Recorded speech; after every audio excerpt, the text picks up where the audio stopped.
Okay, since y'all want braids, I figured I'd start with the one that I was wearing today. This is super easy and fast. Okay, so I do have short bangs in case you didn't know that.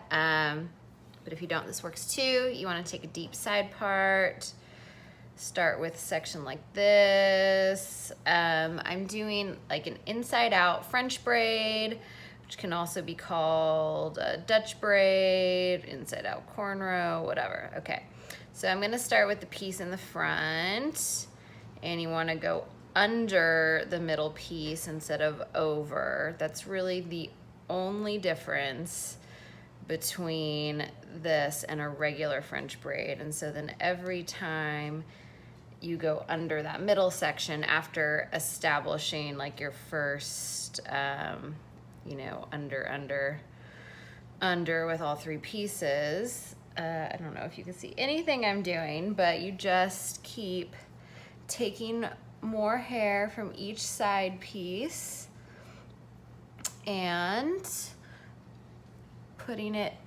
under the middle piece.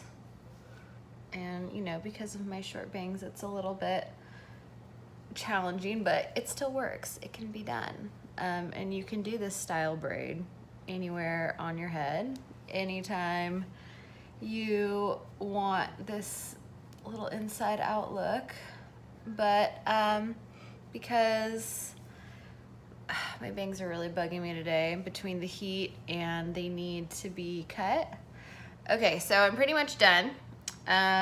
You know, you can go as far down as you want, but this is really all I need. So I'm just gonna like braid it a little bit more down. I just keep with the under motion, and then I'm gonna pin it right over here.